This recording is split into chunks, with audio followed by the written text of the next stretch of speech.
Have to win every argument. പലപ്പോഴും ഒരു argument ഉണ്ടാവുന്ന സമയത്ത് ഞാനാണ് ശരി, ഞാൻ മാത്രമാണ് ശരി എന്ന് സ്ഥാപിക്കാൻ വേണ്ടിയിട്ട് കഷ്ടപ്പെടുന്നവരാണ് ഞാനും നിങ്ങളും ഒക്കെ.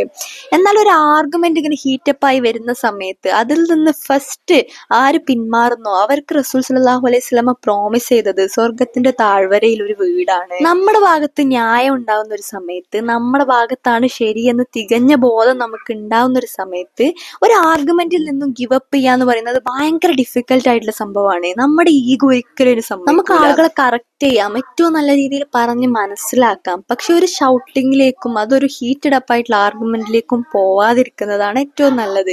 ഇനി അങ്ങനെ പോയെന്നാൽ അവിടെ നിന്ന് നമ്മൾ തിരിഞ്ഞു നടക്കേണ്ടതുണ്ട്.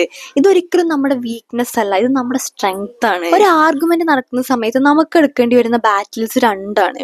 ഇതിൽ ഒന്നാമത്തത് നമ്മുടെ ഓപ്പോസിറ്റ് നിൽക്കുന്ന വ്യക്തിയുടെ അടുത്ത് നമ്മളാണ് ട്രൂത്ത് എന്ന് സ്ഥാപിക്കാൻ നമ്മൾ എടുക്കുന്ന ബാറ്റില്. രണ്ടാമത്തത് നമ്മളും നമ്മുടെ ഈഗോയും തമ്മിലുള്ള ബാറ്റില്. ഇതിൽ പടച്ചോന്റെ മുമ്പിൽ ഇമ്പോർട്ടൻസ് ഉള്ള ബാറ്റിൽ സെക്കൻഡ് വൺ ആയിരിക്കും, നമ്മുടെ ഈഗോന്റെ അടുത്ത് നിന്ന് സക്സസ് ആവുന്നുണ്ടോ എന്നുള്ളത്. സോ നിങ്ങൾ എപ്പോഴും ഹീറ്റഡ് ആയിട്ട് ഒരു ആർഗ്യുമെന്റിലേക്ക് ചെന്നുവിടുന്ന സമയത്ത് ഒരു പോയിന്റും ഇല്ലാതെ വെറും ഷൗട്ടിങ്ങിലേക്ക് മാത്രമാണ് അത് പോകുന്നത് എന്ന് റിയലൈസ് ചെയ്യുന്ന മൊമെന്റിൽ ജസ്റ്റ് ഗിവ് അപ്പ്. ആൻഡ് അതിനുള്ള പ്രതിഫലം നിങ്ങൾക്ക് നാളെ പടച്ചോന്റെ അടുത്ത് കിട്ടുമെന്നുള്ള വിശ്വാസത്തോടെ അവിടെ നിന്ന് തിരിഞ്ഞു നടക്കാൻ നമ്മൾ തയ്യാറാവേണ്ടതുണ്ട്.